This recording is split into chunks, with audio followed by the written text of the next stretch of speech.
Isteri kita pula tanya, abang ni asyik tidur je tak bangun-bangun.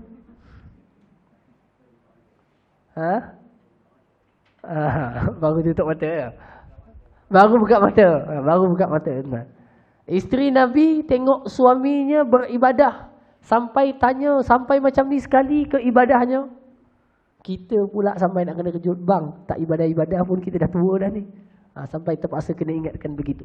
Hadirin semua, ketika Sayyidatuna Aisyah tanya kepada Nabi SAW, mengapakah sebegitu dahsyat dan hebat perlakuannya dalam melakukan taat, lalu Nabi SAW menjawab, afala uhibbu an akuna abdan syakura. Wahai Aisyah, bukan masalah dosa ataupun apa, tetapi tidakkah sepatutnya aku ini suka untuk jadi hamba Allah yang bersyukur? Apa tuan-tuan faham? Fahamnya apa? Tanda syukur itu buat taat. Kalau tuan-tuan kata syukur pada Allah, tanda syukur tu buat taat, tanda kita bersyukur. Kalau tak buat taat, belum bersyukur lagi. Gunakan nikmat kepada ketaatan, tanda syukur kepada Allah Subhanahu wa taala. Jadi hadirin yang dikasihi sekalian, inilah Nabi SAW. Macam tu punya darjat Allah bagi, macam tu punya bersih keampunan Allah berikan, tetap beribadah kepada Allah sampai begitu sekali. Jadi muhasabah untuk diri saya tuan-tuan, dan muhasabah untuk kita semua. Kita ni jauh sangat nak bandingkan dengan Nabi. Jangankan Nabi, sahabat pun kita terlalu jauh. Khususnya pada pentadabbur Al-Quran, pada menghayati Quran. Tuan-tuan, sebab itu mereka jadi tokoh-tokoh yang hebat. Baik, sambung lagi. Al-Khamis, yang kelima. An Aisyah radhiyallahu anha annaha qalat, kana Rasulullah sallallahu alaihi wasallam idza dakhala al-ashru ahya al-lail wa ayqadha ahlahu wa jadda wa shaddal mi'zar. Daripada Aisyah radhiyallahu anha juga, tuan-tuan, ini hikmah Nabi kahwin dengan seorang yang sangat muda. Hikmahnya inilah, berapa banyak hadis riwayat Sayyidah Aisyah. Okey, berapa banyak hadis riwayat Sayyidah Aisyah pada menunjukkan bahawa hikmah yang Allah jadikan perkahwinan Nabi dengan isterinya yang tersangat muda memberikan kesan dan impak pada dia mewariskan hadis-hadis Nabi SAW setelah kewafatan baginda. Maknanya dengan mudanya usianya, akalnya masih kuat, cerdas. Apa yang didengar bertahun-tahun sebelum itu daripada Nabi, dia boleh sampaikan kepada sahabat.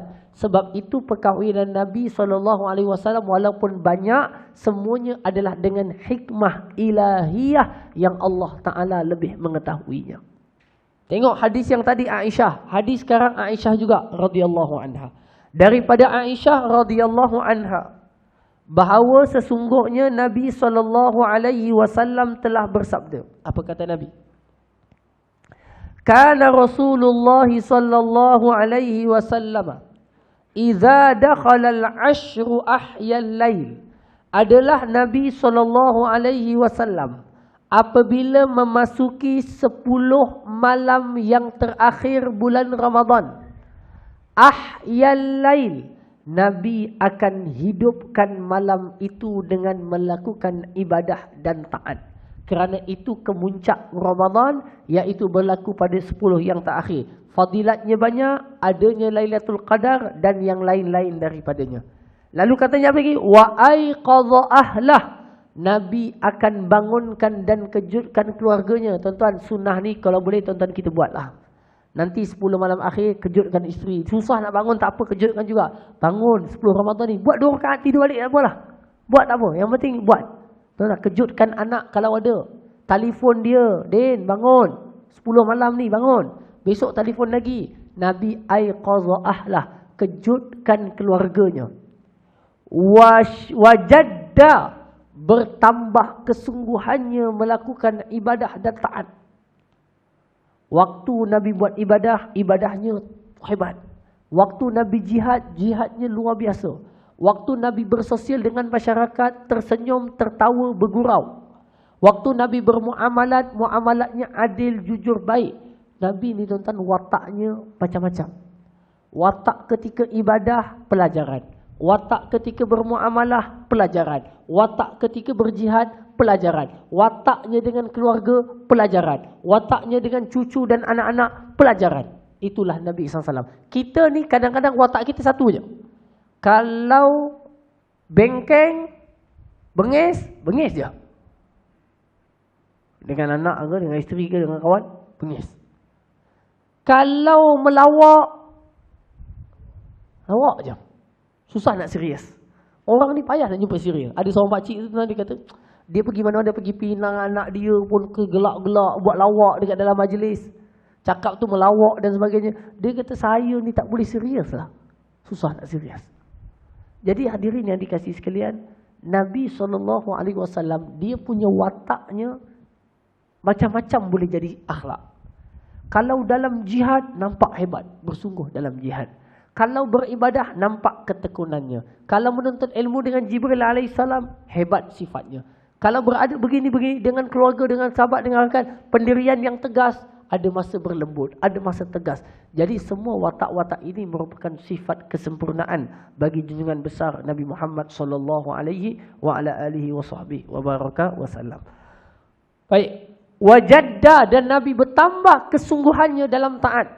Wasyaddal mi'zar, dan Nabi SAW mengikat pelana ataupun mengikat belahan kainnya. Okey, kain apa tuan? Ni kain plekat kita pakai ni kan? Kain plekat ni maknanya ikat dengan kuat. Ikatan kain tu maknanya ataupun ikatan pakaian tu menunjukkan kesungguhan, atau dengan bahasa yang mudah, pada malam-malam bulan Ramadan tidak mendatangi ia akan isterinya dengan makna bersetubuh ataupun jima, kerana 10 malam itu sepenuhnya dilakukan untuk ibadah. 10 yang terakhir. Jadi hadirin yang dikasihi sekalian, maknanya apa? Tidak dibiarkan satu pun ruang waktu dalam bulan Ramadan yang terakhir melainkan kita melaksanakan taat. Oleh itu dan Ramadan lebih kurang 60 hari lagi kalau tak silap saya. Lebih kurang 60 hari lagi, tak jabak dah. Okey, semoga Allah sampaikan kita bulan Ramadan dan anugerahkan kita amal yang baik dalam bulan Ramadan. Mi'zar dekat sini artinya izar.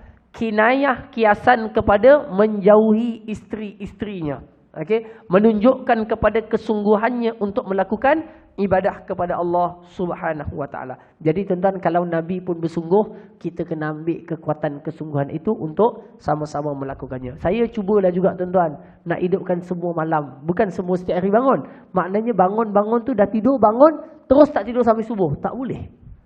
Saya rasa sepanjang Ramadan tak pernah saya tak dapat kalau dah bangun daripada tidur tak tidur balik, mesti kena tidur. Tapi macam mana Nabi boleh ahyal laila kullah, menghidupkan malam semuanya, sepenuhnya. Tuan-tuan, jadi ini satu kesungguhan yang sangat luar biasa. Saya lah khususnya tuan masih tertawan dengan nafsu untuk tidur, untuk rehat, sekejap lah, nantilah dan sebagainya. Jadi ini perlu kita sama-sama tanganinya dengan baik. Tuan-tuan, nafsu dalam diri kita ni halus. Halus maksudnya macam mana? Dia punya ajakan dia tu halus sangat. Kalau kita dah buat 2 rakaat, 4 rakaat, 6 rakaat, nanti dia kata sambunglah lagi 4, nanti malam bangun. Maknanya tidur kejap, bangun lagi. Dia suruh tidur dulu. Dia kata witir ni yang paling afdal jangan buat sebelum tidur, buat lepas tahajud. Dia tahu. Jadi diri kita dia kata apa? Ni nak subuh dah ni, tidur dulu. Sikit lagi nak azan subuh. Saya banyak kali juga berlaku kan. Minta maaf bocor rahsia tu kan. Kita dah bangun kadang-kadang nafsu kata apa? Tidurlah nanti segar nak sembahyang subuh. Tidur tinggal jemaah subuh. Nafsu tu nak bagi kita seronok, bagi tidur, rehat kejap, bagi dapat tenaga, bagi mata cerah. Tuan-tuan, tidur terus terlajak. Jadi tuan-tuan, nafsu ni sangat halus mainannya dalam diri kita. Dalam diri saya, dalam diri kita semua. Jadi tuan-tuan, berusahalah tuan-tuan untuk selalu pastikan kekalahan berlaku bagi pihak nafsu dan kemenangan berlaku bagi pihak iman. Semoga Allah bantu kita semua. Amin. Hadis yang ke-6. An Abi Hurairah radhiyallahu an Qala Rasulullah sallallahu alaihi wasallam. Apa kata Nabi? Al-mu'minul qawiyyu khairun wa ahabbu ila Allah minal mu'minid dha'if. Daripada Abu Hurairah radhiyallahu anhu telah berkata, telah bersabda Rasulullah sallallahu alaihi wasallam, al-mu'minul qawiyyu, seorang beriman yang kuat, yang tegap, yang teguh. Seorang beriman yang kuat, seorang beriman yang teguh, yang tegap, yang gagah. Khairun wa ahabbu ilallah minal mu'minid dha'if. Lebih Allah suka dan lebih baik nilainya daripada beriman juga tapi lemah lembik. Dia kata, bang, minta tolong bang. Nanti kita nak buat pasang pipe dekat masjid lah. Dia kata, saya ni tak pandai lah. Semua tak boleh. Jom kita gotong royong. Saya ni buat kerja-kerja macam ni, saya tak reti. Tak reti nak gotong royong. Buat bakar-bakar ni tak reti. Tak pandai. Ataupun tuan-tuan orangnya lembik, lesu datang masjid pun perlahan, langkah. Muda lagi, baru 43. Lembik. Kalau duduk pun sandar. Dia kata, aku ni lemah lah, lama. Tuan-tuan, orang lelaki yang sehat dan kuat, tegap dan teguh, Allah lebih suka banding mukmin yang lemah, kerana manfaat orang kuat banyak berbanding orang lemah. Walau bagaimanapun, dua-dua baik. Nabi kata apa? Wa fi kulli khairun. Tapi setiap yang lemah dan yang kuat itu tetap baik. Cuma yang kuat itu lebih baik. Inilah hadis menggesa kita untuk jaga kesihatan. Jaga kesihatan. Kalau boleh jogging, jogging. Kalau boleh hiking, hiking. Pak Haji, kalau boleh climbing, climbing. Pergi Gunung Lang tu, panjat. Makanan yang sehat. Angkat berat. Sawit. Nanas. Ataupun dekat rumah, buat kerja-kerja rumah yang berpeluh. Bagi badan kuat dan sehat. Badan kalau kuat dan sehat, lebih Allah Ta'ala suka banding lemah orang itu. Dan sama perempuan pun sama juga. Ya? Maknanya kuat lagi Allah suka. Kenapa? Orang mukmin yang kuat, dia boleh buat banyak manfaat. Baik, sambung lagi. Wa fi kulli khair, walau bagaimanapun, selama dia mukmin, baik. Lemah pun tak apa. Selagi dia mukmin, baik. Wa fi kullin khair. Kata Nabi SAW, ihris ala ma yanfa'uka. Ihris maknanya apa? Bersegeralah, tamaklah, cepatlah dalam setiap perkara yang memberikan manfaat dan kebaikan kepadamu. Apa je bagi baik kat kamu, buat. Apa je bagi manfaat, jalankan. Okey? Ihris ala ma yanfa'uka. Wasta'in billah wala ta'jiz. Wasta'in billah wala ta'jiz. Dan mohonlah perlindungan dengan Allah, dan janganlah engkau merasa lemah atau lembik atau rasa gusar. Tuan-tuan, inilah hadis yang potongan ni adalah tajuk kita. Tajuk bab mujahadah. Nabi kata apa? Ista'in billah, minta pertolongan Allah, jangan rasa lemah. Kalau kita tanya dekat kawan, Syekh, sambunglah belajar. Dia kata, aku tak mampulah. Pergilah umrah. Dia kata, tak mampulah. Dia kata, pergilah kumpul, cuba buat. Dia kata, tak boleh lah. Tak mampu. Nampak tuan? Jadi sifat-sifat ini, perangai-perangai ini, rasa lemah diri adalah satu perkara yang sangat tak baik dalam diri orang beriman. Kalau orang minta cuba, cuba buat. InsyaAllah boleh. Jom kita backpackers, naik motor pergi ke Mekah. Boleh? Jom kita cuba. InsyaAllah. Tuan-tuan, ini sifat orang ada semangat. Sifat orang lemah, benda yang dipandang tak elok oleh Islam. Jangan macam tu. Orang Islam mesti semangatnya tinggi. Kuasai 2 bahasa, 3 bahasa, 4 bahasa, 5 bahasa. Tak apa, belajar terus. Kerja-kerja, buat yang terbaik. Bersemangat. Jangan rasa lemah. Minta tolong ke Allah. Ya Allah, bantu, berikan kekuatan. Bismillah, jalan. Dan bismillah, jalan. Okey? Baik. Ista'in billah wala ta'jiz. Mintalah pertolongan dengan Allah, jangan rasa lemah. Wa in asabaka syai'un fala taqul law anni fa'altu kana kadza wa kadza. Tuan-tuan ni ambil pelajaran ni. Ni penting. Kalaulah berlaku sesuatu yang tak baik. Kan tuan-tuan dah buka kan, dah buat. Contohnya apa? Nak berniaga. Nak berniaga kuih semprit atau kuih batang buruk. Batang buruk sekarang. Okey, nak berniaga kuih semprit. Dia kata, "Ustaz, saya ni boleh ke tak boleh buat ni? Tak tahu mampu ke tak mampu ni. Boleh berjaya ke tak berjaya ni. Agak-agak boleh lepas ke tak lepas ni. Tak tahulah. Boleh ke tak boleh. Jalan ke tak jalan. Berjaya ke tak berjaya. Tak tahu." Tuan-tuan, apa kata Nabi SAW? Kata Nabi, kalaulah kamu dah buat, ya Allah bantu, bismillah, jalan. Masa tengah buat, tuan-tuan, dia salah buat keputusan. Okey, lalu berlaku kerugian sikit bulan itu. Ataupun dia dah buat keputusan, insya-Allah saya nak pergi menuntut ilmu setiap hari ulang alik lenggung. Pergi berlakunya aksiden. Contohnya waliyadzubillah. Afanallahu wa iyyakum min. Amin. Tuan-tuan, contohnya. Nabi kata apa? Kalau berlaku sesuatu yang buruk kepada diri kamu, jangan kamu kata, kalaulah aku dulu buat macam ni, kalaulah dulu tak macam ni. Nabi kata apa? Jangan sebut kalau-kalau. Pada benda yang dah lepas, jangan sebut kalau-kalau. Kalaulah dulu macam ni. Kalaulah dulu aku tak kahwin dengan kau. Contohnya. Kalaulah dulu aku tak pilih kau. Kalaulah dulu aku tak kenal kau. Kalaulah dulu, kalau. Jangan kalau pada perkara yang telah lepas. Dia kata yang kalau saya tak bawa motor, bawa kereta kan bagus. Jangan kalau. Kalau benda yang lepas, tak boleh. Apa kata Nabi SAW? Walakin qul qaddarallahu wa ma syaa fa'al.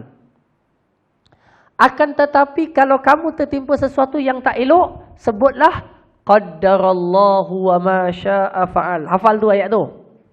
Qaddarallahu wa ma syaa fa'al. Apa dia? Qaddarallahu wa ma syaa fa'al. Yang tak ada kitab saya tolong tuliskan. Ini adalah ungkapan doa ataupun zikir kalau kita dah terkena satu musibah sedangkan kita dah rancang dengan baik. Tuan-tuan buat perancangan perjalanan sebelum pergi Kelantan, ada kerja kahwin atau nak balik kampung raya Cina, servis kereta baik dah. Tayar tukar dah jenama Michelin. Minyak kereta, minyak enjin, minyak brek, angin cek, air cek, coolant cek, okey dah. Kan? Jalan sampai Jambatan Royal belum, tayar kereta pecah, boom. Tuan-tuan, dia kata kalaulah aku tak pakai tayar second hand, kan bagus. Nampak? Dia kata kalaulah. Bila sebut kalau saja, Nabi tak bagi. Nabi kata apa? Kalau dah berlaku itu sebut qadarallahu ma syaa fa'al. Okey, sebutlah qadarallahu wa ma syaa fa'al. Qadarallahu wa ma syaa fa'al. Maknanya apa? Allah telah menetapkan sesuatu, apa yang dia kehendaki pasti akan berlaku. Itu makna dia. Faham tak? Qadarallahu wa ma syaa fa'al. Orang telefon dia kata, "Mak, kamu punya kebun pisang babi sondol habis." Qadarallahu wa ma syaa fa'al. Nak buat apa? Dah kena sondol dah pun. Kalau belum, boleh buat lagi. Nampak tak? Hadirin semua. Tetapi kalau boleh digunakan pada perkara yang akan datang. Faham? Saya kata kat Haji Tirmizi, nanti kuliah kita dekat surau, kalau saya jadi datang, kita gunakan kitab ini ya. Nampak tak? Kalau benda akan datang, tak apa. Kalau yang lepas, kerana menyesal, tak boleh. Apa kata Nabi SAW? Fa inna law taftahu amal syaitan. Kerana ucapan kalau ini akan buat kerja, buka ruang bagi syaitan dalam diri kamu. Maknanya apa? Syaitan akan kata, tengok takdir Allah Ta'ala buat kat kamu macam mana. Tengok dia buat. Akhirnya kita sangka buruk pada Tuhan. Nampak? Jadi kalau benda dah lepas, sebut apa? Qaddarallahu wa ma syaa fa'al. Allah telah menetapkan itu, apa yang dia nak akan berlaku.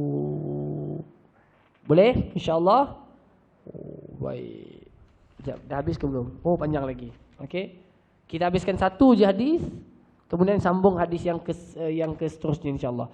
Hadis yang terakhir daripada Abu Hurairah juga, Nabi SAW bersabda, "Hujibatin naru bisyahawat wa hujibatil jannatu bil makarih."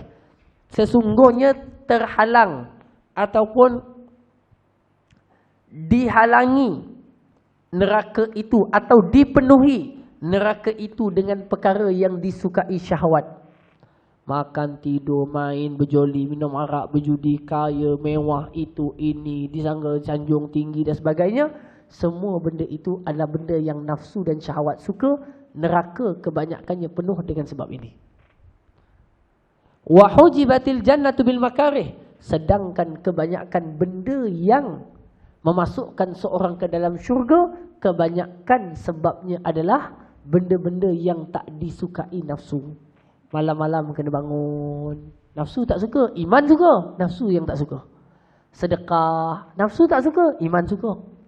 Tolong orang, nafsu tak suka, iman suka. Nampak tak? Benda yang banyak dibenci nafsu, itulah sebab banyak masuk syurga. Benda yang disukai nafsu, kebanyakannya adalah benda yang membawa kepada neraka. Wal'iyadzubillah. Semoga Allah jaga dan pelihara kita semua daripada mengikut kehendak hawa nafsu yang selalu membawa kepada kerugian, kejahatan dan penyesalan. Wallahu subhanahu wa ta'ala a'la wa a'lam wa ajallu wa akram. Aqulu qawli hadha wa astaghfirullahal azim li wa lakum. Wassalamu alaikum warahmatullahi wabarakatuh.